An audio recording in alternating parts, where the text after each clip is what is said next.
Okay, so now that we're recording, we can save this for posterity.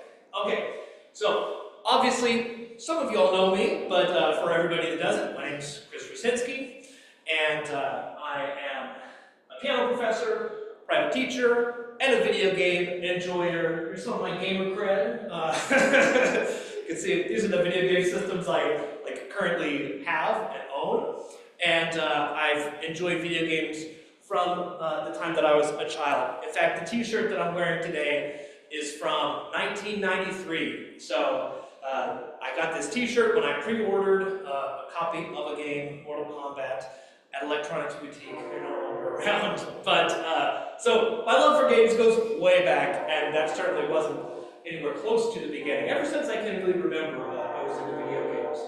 So I think that in the last couple of decades or so, we have had a kind of meshing of the video game and classical music world. There's something kind of in between, and we've seen a lot of success with professional groups and people doing video game music. I don't think anybody would argue that London Phil is a pretty reputable orchestra. When they did an album that was called the Greatest Video Game Music, it was the highest selling album in maybe 6 or so years since they did a Star Wars album. So, pretty popular stuff. And it also, yeah, the highest debut. Maybe you don't feel strongly about London Phil. They're not as good as London Symphony. LSO did a huge concert on Final Fantasy. The composer Nobuo Uematsu wrote the music for a lot of the Final Fantasy games. Actually composed the entire concert utilizing music that he had written for these games. And that was done in 2013. Sean Chen, one of my favorites from the 2013 Van Cliburn competition. I remember I had my wisdom teeth out and watched the whole competition with my mom. He was one of my favorite pianists. If you go on his page, still today, now that he's a professor at UMKC, you can see he's composed a number of video game-inspired works. So yeah, those who know, this is a poster I made last year for a Scriabin concert, and believe it or not, I am still getting comments on this poster. In fact, I have it up at my University of the Cumberland's studio on the door there. I hope students aren't confused and think that I was doing it this year. I don't have the year on there. But another professor kind of came up to me, I think it was 2 weeks ago, and said, "Man, I never talked to you about this, but I remember playing this game when I was young." And this poster probably took about 20 hours of work to do. It was very work intensive, based on the game Street Fighter II. Love to hear some comments.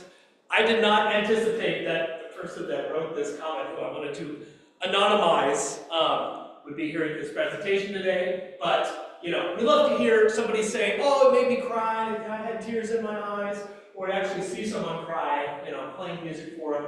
That's why we do this, right? To communicate emotion. So I've gotten a lot of confirmation that people like to hear it. So I'll be playing this piece for you at the end of the presentation. So the intro's over. Guys, I'm trying to put some memes in here to, I'm trying to beam it up a little bit, right? It's finally over. Okay, enough intro. Let's talk about the type of scenario that kind of led me to, I feel like I have to stand over here so I'm not blocking everyone's view, that led me to put this presentation together in the first place. I've certainly been in this situation, some of y'all have, right? You have a student that says, "There's a song I want to play." And as a teacher, you say, "Is it a song or is it a piece?" The song has vocals and lyrics. Okay, let's assume it's a piece. What is it? The student says, "Well, I found the score online," and immediately the teacher thinks, "Oh, you found it online?" Suspicion and trepidation set in. "Let me see it." And then the student shows you the score. Ah! Something like this. This is obviously, sorry to get those of y'all online. This is obviously 100% not playable. There's no way you can play this with 2 hands. It looks horrific, doesn't it? Or something like this. What even is this? you know, believe it or not, this sounds really good. But to try to learn this from the score, are you kidding? No way. Or something like this, where we've got 32-16, 11-8, 22-16. Okay, I'll admit it, that last one was one of my arrangements. And this was not the working arrangement, this was for kind of like a jazz trio. This was just putting the notes together. Okay, so, and the teacher says, no, what is this horrible thing you're showing me? So, why? Why do we have this happen? There's a few reasons, right? A lot of these scores, as I alluded to earlier, are written for MIDI playback, right? You put the notes in, you press play, you get to hear what notes you just put in. So a lot of the arranged scores that we're going to find online sound good when we're playing them back, but they are not pianistic and they don't fit the hands.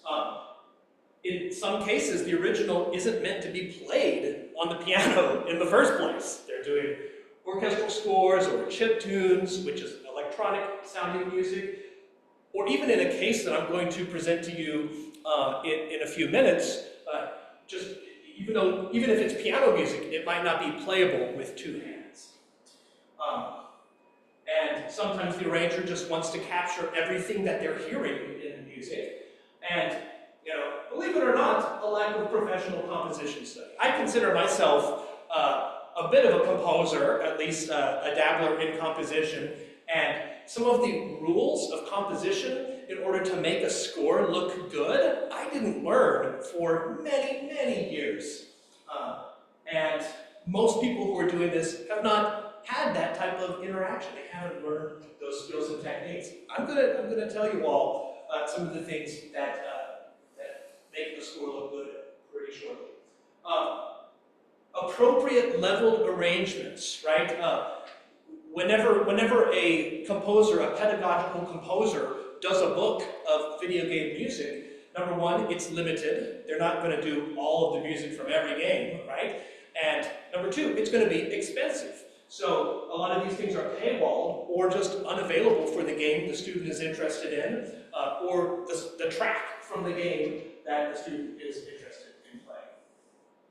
So what I do in this situation, first, I want to do the ask. I want to assess how interested the student is in playing this. And I'm going to be giving you all a big ask as we continue with this, but we'll get to that shortly. So, if it's 1 to 6 out of 10, right, student interest, 1 to 6 out of 10, probably not worth it. 7 to 8, maybe. I really want the student to have a 9 or a 10 level of interest. If it's a 10, then I would say it's definitely worth it. If the student really wants to play this music and it is obvious that they're going to do whatever it takes to play the music, then it's worth it. And then I feel like, you know, as somebody that has some compositional skills, it's incumbent on me, also being a teacher, being a piano teacher, it's kind of incumbent on me to make it possible for the student to do that. So, hopefully throughout the rest of this talk, I will be providing you all with some tools that will enable you to make it possible for students to do the same kind of thing. Okay, treating it as a challenge piece. This is something that is a type of piece, you know, that is going to be over the difficulty that the student is initially comfortable playing, but they will learn techniques and they will gain the ability to play the piece as they work on the piece. And tailoring the arrangement to the student. Again, we'll talk about that in specific, in detail a little bit later. There's a lot of benefits of familiar music. I was going to quote Jacobson from the piano pedagogy text I use when I teach piano pedagogy, but I haven't been on campus. We've had these weather advisories this week, so I didn't get my book. But there's a section at the end of the piano pedagogy book that talks about hymns and familiar music arrangements. We have a lot of benefits with familiar music. Students motivated to learn it, we already established that. The student can learn musicianship skills from doing it. Ear training, with repeated hearings, they get a little bit of oral memory. And they already have an emotional connection to the music from playing the game or from hearing the music already, which is the ultimate why in music. Okay, so we're going to go on a detour. Bear with me. This shouldn't take too long, but I want to shift the focus and actually talk about a game and a moment in gaming music that was impactful to me. And I can't give you all the experience that I have had with this music, but I hope that I can illustrate some of the foundational elements that will enable you to relate to what I'm saying. So I'm going to talk a little bit about Dark Souls. Has anybody heard of Dark Souls, the game? You got a couple. Okay, good. Any of y'all online heard of Dark Souls? You're going to be, I won't say you're going to be Dark Souls experts at the end of this, but you're going to learn a little bit more about that. Okay, so that's the logo, FromSoft. I like to try to give credit where credit's due here, so that I'm not in violation of any like copyright stuff. FromSoft is the company that developed it. Hidetaka Miyazaki is the main developer of it. Bandai Namco came out in 2011, 37 million copies sold outside of Japan, which is where it was released. So definitely more than 37 million copies sold. So pretty popular game. Looking up on Google Scholar, they've got a bunch of peer-reviewed academic articles about this game. Here's just a bunch of these. How do we know they're peer-reviewed articles? They have the obligatory colon in the middle. All these articles have a colon. They must be academic journal articles, right? I like this one. This must be the place, colon. Understanding video game placeness through atmosphere and the refrain in Dark Souls. I mean, that's such an article title, isn't it? So you can see we got, these are kind of the top hits for some of these articles. 2015 all the way into this year, 2025. And on Google Scholar, we see about 1,300 other articles. Wait for it. 1,300 articles this year, since January 1st, 2025. 1,300 articles since then. In total, we have over 500,000 academic journal articles about Dark Souls. So, why am I sharing this? I mean, obviously a lot of people are interested in this topic. A lot of academics are interested in this topic. A lot of people writing theses and such. So, what about Dark Souls sentiment among the players? There's this concept that Dark Souls is a really difficult game, and that's part of the attraction. I tried to find some non-academic articles about the difficulty. I kind of had this like prior idea that when the game came out, and I didn't play it until many years after it came out, that people all over the place were saying this game is too hard. I could find a little bit of support for that idea, and I still hear that idea all the time today. I could find a little bit of support. You know, there's a Forbes article from 2016 saying that yes, we need an easy mode in the third game.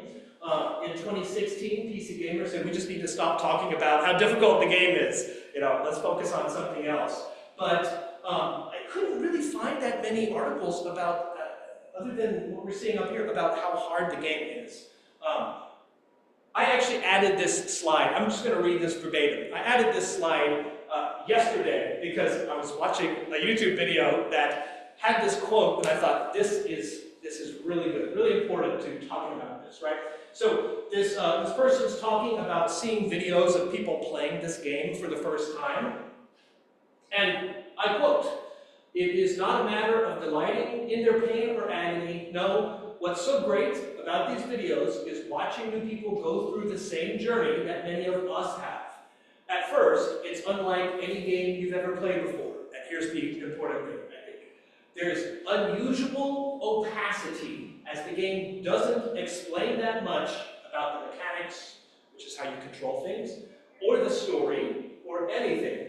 The combat is extremely difficult, and you get absolutely brutalized, but slowly things start to click. You learn patterns, you learn strategies, and you become addicted to the struggle for an ultimate acquisition of mastery. So, Gerber Gerb, whose video just, I think it came out this week, had this great quote. I think that's good in kind of establishing how people feel about Dark Souls. A lot of people say, this game saved me. I think the first such video was in 2016. Dark Souls helped me cope with suicidal depression from writing on games. But we see a bunch of people who have explored this topic on how it changed their lives. And it is, I will say, there is challenge to the game. I want to show you some pictures from the game. Hopefully you all online can see some of these, right? This is actually the first hostile enemy that you have to fight, this giant demon. You gotta beat this giant demon before you get out of the first area. Then the next one you gotta fight is this big guy, this Taurus demon. Eventually you gotta fight these two at the same time. You gotta fight this giant crystal dragon, scaleless dragon. These, you go down to the abyss. You gotta beat 4 of these guys, 4 kings. To fight this witch that turned into an enormous tree. This guy who's the Grave Lord, he resurrects a bunch of skeletons that are attacking you as you're trying to take him down. So, as you can see, there's some really intimidating looking enemies. The scope of the game is enormous. I just collected a few different maps. I know these aren't clear from any vantage point, but this isn't even the complete collection of the maps of the different areas. This game does not give you a map for you to refer to. You've got to map it out mentally. So, I always like to talk about Joseph Campbell, and I'll steal this from him. Of course, the monomyth isn't a Joseph Campbell invention. It's just a pattern that we see in literature and in a lot of things in life. The hero's journey, right? Playing this game, you got to overcome this hostile, decrepit world. I'll say a little bit about the world just to set up the music moment that we're going to get to in a second. There was a war. You're kind of in this world. There was a war against a bunch of dragons, and the person that beat the dragons back became the king, and he ushered in the Age of Fire, and you're in the Age of Fire playing this game. Unfortunately, there's a curse on the land, and all of the humans have slowly started losing their humanity. In this game, whenever you die to a challenge, you kind of come back, as do the other inhabitants of the land, but every time they come back, they lose a little bit of humanity, and eventually they go mad. So this is the setting of the game. It's pretty bleak. You've got these imposing horrors that I just showed you pictures of that you got to beat. This sprawling, interconnected map. The map is pretty amazing. You'll be exploring for a long time, and then you'll find you found a shortcut back to the place that you started. Treacherous terrain and obstacles. This was alluded to in the quote. The storytelling is incredibly subtle. There's nobody telling you what's happening in the story. You have to glean the story on your own by reading the description of items that you find. There are some character interactions, but they're very few and far between. So in order to understand the story, you kind of have to make an investment of your own into doing the game. You have to grow in skill and knowledge. You get prepared for the final encounter. You get to this moment of truth where you're about to fight the final boss. And let me also say the soundtrack for most of this game has been very Schnitka, Shostakovich. Screeching violins, blaring trumpets and brass, frenetic choirs, choral forces. It's been very kind of dissonant and scary the entire time. Anyway, when you get to the last boss, you're treated with this. Let me make sure my speaker is on. It turned off. Hopefully this will play on speaker. Let me turn original sound on for those of you on Zoom so you can hear it. Are you ready for the ultimate challenge? You get to the boss.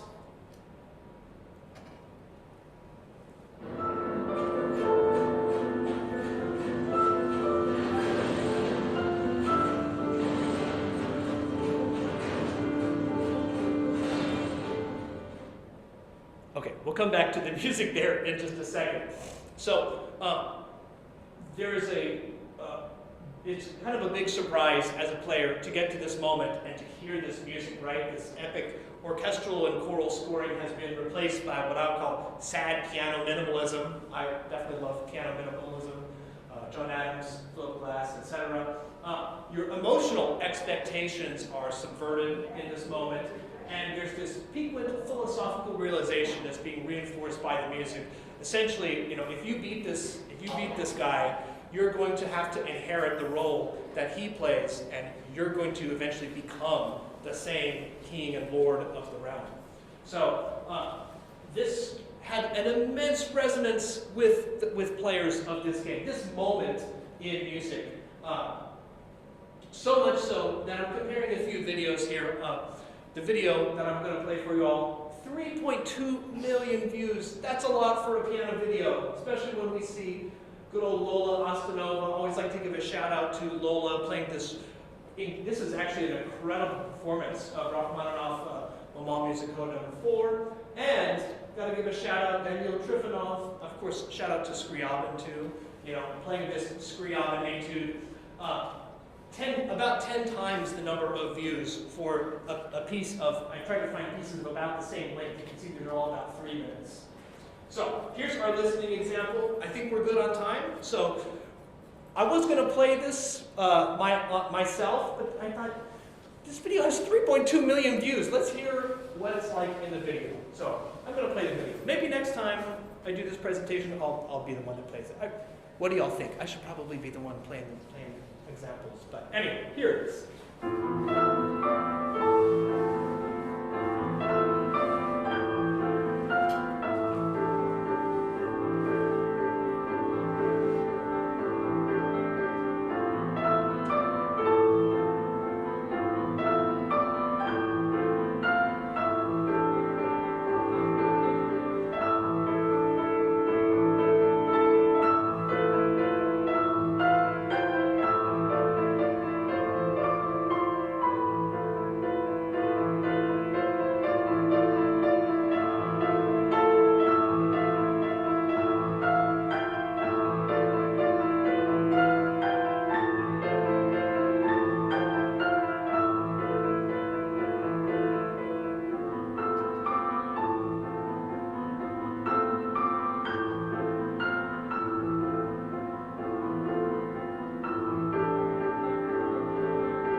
Okay, so pretty cool piece of music. Yeah.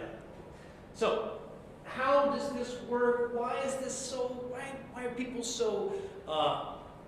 Why do they have such a desire to hear this music again outside of the game?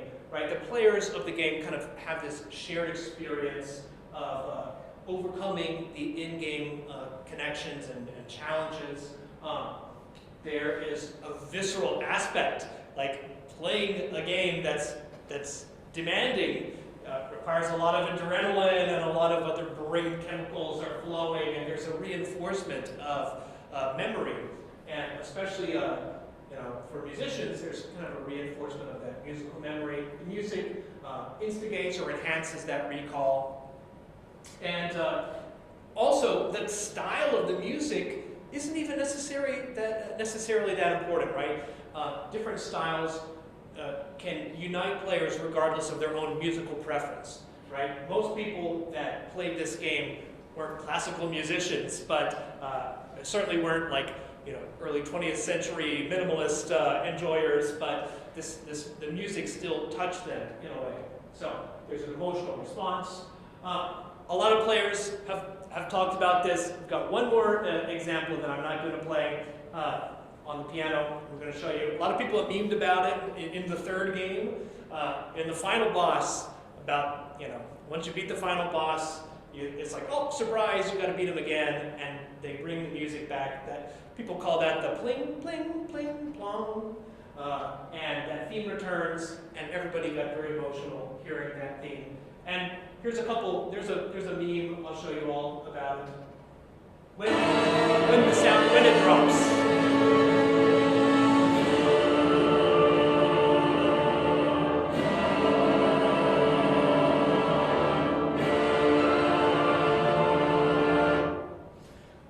There's another meme about it, and I'll be turning original sound off for a minute. Another meme about it shows Keanu Reeves with some headphones on, eating a steak, and he's eating the steak, and then blum, blum, blum comes on, and he starts crying. So a lot of people had this emotional reaction just hearing those three notes. Okay, so now we're going to talk about actions we can do as piano teachers. I hope, did that kind of sidetrack, detour, give you guys a sense of how important these musical moments can be with students, and what goes into that? I hope so. That was the whole point of that section. Glad to answer questions afterwards if we have time. Okay, so here is what I would do in this situation. As we already established, the student has this high desire to learn the music.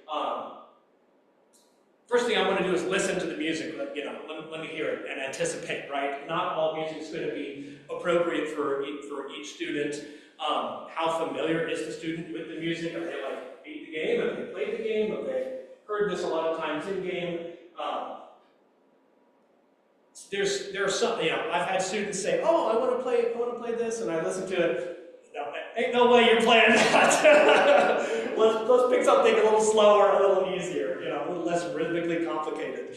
So yeah, not every single 10 out of 10 student desire to learn is. Sometimes we do have to fight it, right? What are the resources that are out there? I'm going to talk a lot about MuseScore. MuseScore is a score writer like Sibelius or Finale. I've been using MuseScore as a score writer for a long, long time, ever since it was in version 1, maybe even before then. It's great because it's constantly being developed. It's free. And there's a huge community of users and developers out there. It's in version 4 right now, I believe. So you get the score writer at musescore.org. There's also a .com website. And so where many students find their scores is musescore.com. It's a community of people who have written music on MuseScore and uploaded it to the internet for other people to download. I would strongly suggest that everybody pays for this nominal yearly subscription, because when you pay for the subscription, you not only have access to the PDF to print the file out, you also get access to the actual score file that you could then take into your score writer and edit. You can find a variety of formats if you are a subscriber. Like I said, you can import the score for editing on your own software. In fact, you don't even have to edit it on MuseScore. You could edit it on Finale or Sibelius if you download it in the form of a music XML file. This way, we're going to be able to tailor the approach to the level of student. Here's some of the things that I do. Immediately, I look at the presentation. Just doing these few things will improve the look of a score immediately. It'll make a huge difference. First, the orientation, right? If you have a student that's playing out of the landscape Faber books, the primer books, or even earlier books, you don't want to give them a portrait style score that has like 10 systems on a page, right? We want the music to look like the music that they're playing from. So we can obviously change that. We can change the page size. Some of these scores come from other parts of the world where they don't use good old American letter size, 8.5 by 11. They're using A2 or A4 or whatever it is over there. So sometimes we have to change the actual page setting there. We can change the note size. This is called the scaling. If you go to the page, and I'm listing like commands. Again, this will be online. I'll have a link to these, so you could follow this on your own from the slides online, right? We can change that staff spacing. We can change where the line breaks are. You never want to see a system where you've got like 15 measures in the same system, right? For younger students, I'll try to break it off at, depending on what type of notes they have in there. If it's eighth notes, maybe 3 or 4 measures per system. If it's mainly quarter notes, maybe you can fit 4 or 5. I think changing the appearance of the score is going to help a lot. First measure indent. I hate this, but it's the default, so I turn this off a lot of the time. So a little bit more intrusive changes that we can make, editing changes. We can transpose. If a student wants to play a song that's in a piece that's in C minor, I said song. That's funny. Something that's in C minor, and they're going to have trouble with the black keys, then we can transpose it to A minor. Obviously, we can cut measures out. They don't need to play the whole 20-page arrangement that this person made, right? We can cut most of that out, give them the theme and maybe a variation on the theme. We can definitely add fingering. I think this is pretty important. We can incorporate this into the score itself. When I'm adding fingering, I obviously like to show, and this is, we're talking about like more beginning students to early intermediate students, right? Obviously, I want to give them fingering to show where their hand position is starting out.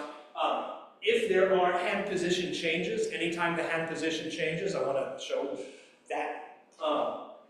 Or extended hand positions, any thumb crossings, I want to show, you got to cross over the thumb here. And I'm going to show you all some examples in just a moment, right? We might even have to go a little bit deeper and revise and rewrite this. Again, we're determining this by the student level, but almost any student can do a melody only. If you can find a way to get the melody into 2 5-finger positions, doesn't even necessarily have to be, C major or A minor. As long as they can play the whole thing from a static set of 2 5-finger positions, maybe the thumbs are on the same note, maybe not. I don't necessarily like thumbs on the same note a lot of the time, because students always say, what do I do with my other thumb? But anyway, almost any student is going to be able to play this. You can prime them, let them know if there's a note that's outside of the range. Oh, when you get to this note, you're going to have to use this hand, or you're going to have to cross over here. Any determined student is really going to be capable of learning this type. Consider a duet. I'll accompany the student while they're playing their things, turn it into a duet, right? Here's an example that I made just for this. I wanted to time myself and see how long it took for me to write a 2 5-finger version. And this, kind of sad to admit, this took me almost 20 minutes, but not too bad, but I added a lot of details. You can see I added a lot of fingering. This is in landscape mode, and I made the notes pretty big. You got 3 measures per system most of the time. I show them when the thumbs are playing, whenever they're going in between the hands, and here's the whole thing, right? And with an option at the end to repeat an octave higher. If the student sees this, oh, what are these? 8th notes? Like, students can learn things from the music that they know, even if they're not familiar with 8th notes. Like, a student can easily learn 8th notes here. They can learn triplets because they've heard it a million times. They know what it sounds like. Maybe they don't have it visually. They've never seen the triplet, but you can say, oh, that mark means this. And they say, oh, I've heard that before. They're going to be able to play it.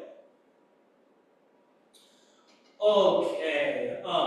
You can always do something that's like a melody in one hand with the bass. I have been so surprised so many times making arrangements like this for students, where like what we end up coming up with is so much harder than the stuff that they're playing, but they're able to learn it just because they're so familiar with it. It's very surprising. In some cases, I'll circle fingerings if they're changing hand positions. Keep the accompaniment simple. I will say students are familiar much more so with the melody than the accompaniment, right? They're playing the game, they're hearing the melody, they're probably not listening to every single detail of the accompaniment. I know that was me when I was young and playing games. This example that I showed a long time ago, I didn't notice till I was going back and playing this game as an adult. And I was playing the game and I was like, wait, where's the downbeat? It's like, what is this? Is this 11/8? And then I was like, da da da da da da da da da da. I'm like, well, those are 16th notes. I'm like, you gotta call this 22/16 because of the different subdivisions. And like, I had no idea playing it as a kid. So they're probably not going to be so familiar with the accompaniment. So you can simplify the accompaniment. Anybody know what this is? It's the calm theme from Minecraft. This is all black keys. Maybe they haven't seen the sharps or flats. They know how it goes, though they can probably learn this if they have independent control of the hands, right? If they play a lot of Minecraft, which I'll admit, I've not played Minecraft, but I know a lot of students are really into Minecraft. If they've played a lot of it and they've heard this for hours and hours and hours, they're going to be able to figure it out. Here's another example from, this is also from Minecraft. This is one that really surprised me, having a student play this. Of course, I've already, worked out this bass line with it. You can see the bass line goes beyond the 5-finger position. And they're essentially playing counterpoint at this level, right? They're playing this repeated bass line. The melody is changing hand positions all over the place. But students that have played the game, that are familiar with this, can shockingly learn. This is really tough for a beginning student. But again, I've been really surprised and impressed. Here's another example. Extended hand position, right? 1, 2, 3, 5 on the root, 3rd, 5th, and then octave. So again, changing hand positions all over the place. Thankfully, when I'm learning a piece, I'll say mercifully, the composer made the accompaniment the same the entire time. Right? So once they've learned these 8 measures, they can go on and play the rest of the accompaniment throughout the whole piece. It's the same. So yeah, if we're revising and rewriting, we can make things a little bit easier for beginning students. For intermediate students, intermediate arrangements, obviously we're going to have more expansive ranges. We want to reduce the density of accompaniments, get rid of some dense accompaniments. A lot of these scores are going to have double notes in the melody. We can take all those out. I just need the single melody note. A lot of times we'll have a bunch of 6ths and 3rds and stuff. Take all that out unless it's like a long chord. All those presentation aspects that I talked about earlier, again, these are super important just to make the score visually approachable. Again, fingerings if there's something counterintuitive. Simplify and make things as consistent as possible. These are maxims that I go by when I'm arranging stuff for students. Personally, I would prefer to see ottava lines instead of a bunch of ledger lines. I don't like reading a bunch of ledger lines. Even when I'm writing something and I feel like I just have to use a bunch of ledger lines because it's like a single note here and there, I'll even write in for the performer. I'll even write in what that note is. If it's like 6 ledger lines above the treble clef, I'll write that. Okay, here's an example that I found. This is actually not a video game example, but this is one that I did do for a student. I think this is called the Forsaken Waltz. It's so forsaken. But anyway, so when I see something like this, I have a few thoughts. First off, the green. Again, sorry, those of you all online. I'll describe it for those of you all online, right? For the green, we see a bunch of pedal markings. Pedal, every measure. Pedal, off, pedal, off, pedal, off. We don't need these. You don't need these pedal markings. The students are going to be able to figure it out. Number 2, I see these accompaniment patterns, right? It's called a waltz, but like most of the chuck notes of the chuck are different. And I think to myself, do we need all of these notes? Can we repeat some of these notes? Is it still going to sound the same? The last thing, there's this crazy 2-octave spanning passage. Can we simplify this? Where can I add fingering that's going to make this easier? So here's an example of all of those things changed. I think you'll agree this looks a lot more playable. The left hand isn't changing positions every single quarter note. I put in some fingerings for where you have to cross the thumb under. to prepare for the next section. I've changed that double octave passage to something that has the same rhythm, but and sounds pretty close, but it's a lot easier. So, yeah. Anyway, these arranging tools are useful beyond the scope of video game arrangements. I use these all the time for different things, reinforcing lesson concepts. Some parents are going to want to, know what details of things the students are working on. You can help reinforce with the parents. You can have a topic that's tailored to the student's interest. I've written simple pieces that students tell me about something that happened in school. It was impactful, so write a piece about that.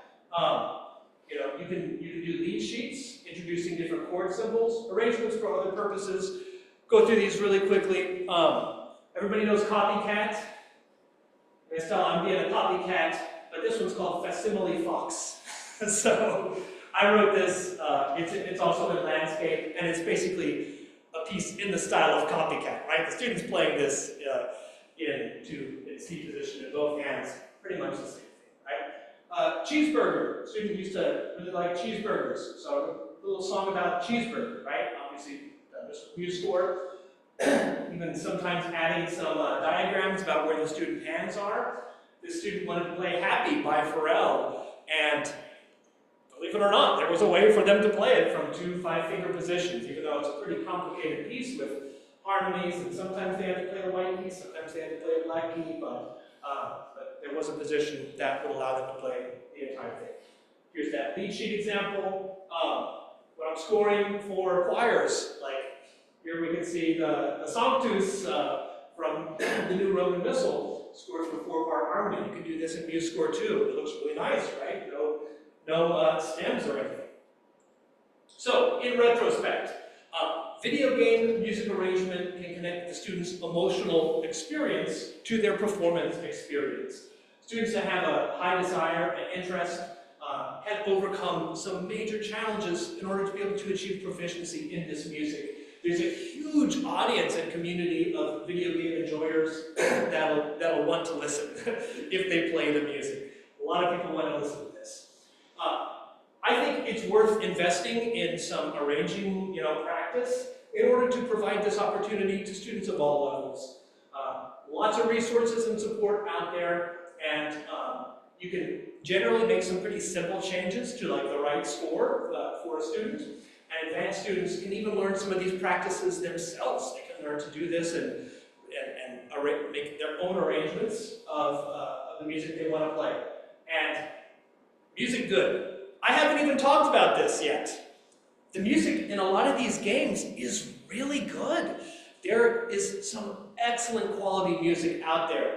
But notice, I didn't even talk about the quality of the music, right? I think the more important thing is that the student has a huge desire to play the music, right? They love it, and I want them to be able to play what they love.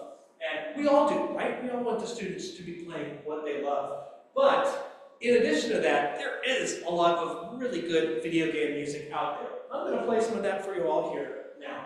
So, it's the ending screen from an old game I played as a kid. Very hard game. Congratulations, the story is happy end. Thank you. And thank you all for listening to this presentation. Now I'm going to do a little performance from a game here called Hollow Knight. This is the City of Tears from Hollow Knight. And I will turn this orientation around. I want you guys to listen to this. Hope you enjoy City of Tears from Hollow Knight. It's exactly 12 minutes. It is currently 11:48, so we will end exactly in an hour. There we go. That's good. Okay. I think I turned original sound. Can those of you all online hear me? Thumbs up? Okay. Here we go. City of Tears from Hollow Knight.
All right, so that is it for the presentation. But I'm glad that this is up 12 o'clock. Look at that, right on time, right on time. Okay, but I'm glad to answer any questions if anybody's got any questions.